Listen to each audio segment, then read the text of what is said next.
आज की कहानी शुरू होती है एक ऐसे नाम से जिसने पूरी दुनिया को हिला दिया, जेफरी एप्स्टीन। एक अमीर फाइनेंसर, बड़े बड़े उद्योगपतियों और नेताओं से संपर्क, आलीशान पार्टियां, निजी जेट और रहस्यमयी दोस्ती का नेटवर्क। लेकिन साल 2019 में सब कुछ बदल गया।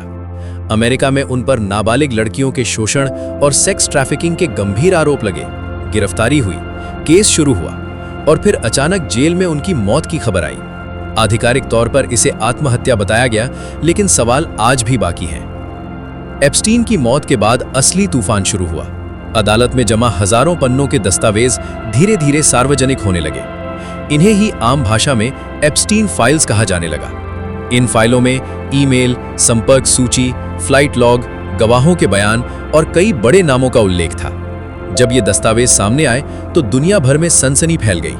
लोग हर नाम को पढ़कर ये मानने लगे कि जिस किसी का नाम फाइल में है वो किसी बड़े रहस्य से जुड़ा है। लेकिन एक महत्वपूर्ण बात समझना जरूरी है।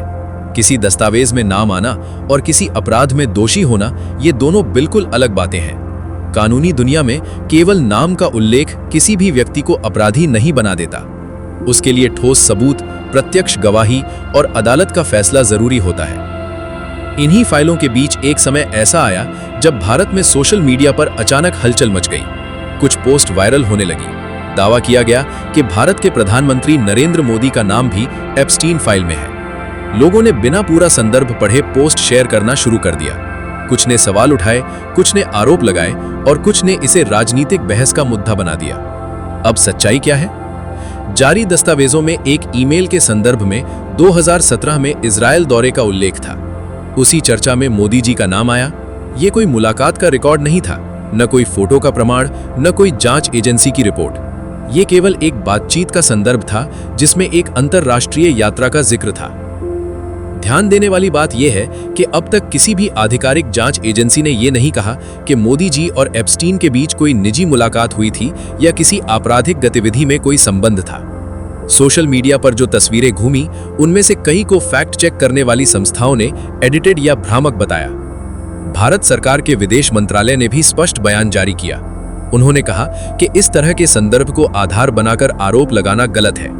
उन्होंने इसे निराधार और भ्रामक बताया। सरकार का कहना था कि एक दोषी व्यक्ति के ईमेल या निजी बातचीत में किसी का नाम आ जाना किसी भी प्रकार का आरोप सिद्ध नहीं करता। अब सवाल उठता है, फिर इतना हंगामा क्यों हुआ? इसका जवाब इंटरनेट के दौर में छिपा है। आज सूचना की गति बहुत तेज है। लोग हेडलाइन पढ़ते हैं, पूरा दस्तावेज नहीं। कोई भी आधी जानकारी लेकर उसे सनसनीखेज बना देता है।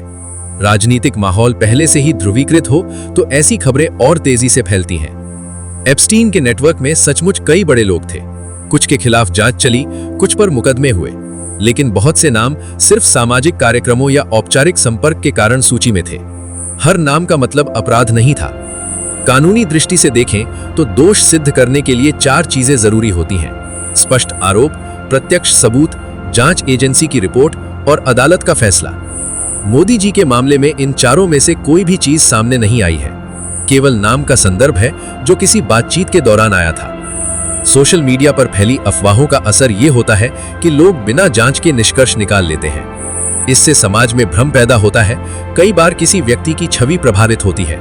इसलिए जरूरी है कि हम दस्तावेज का पूरा संदर्भ पढ़ें, आधिकारिक स्रोत देखें और फिर राय बनाएं। तो निष्कर्ष क्या है?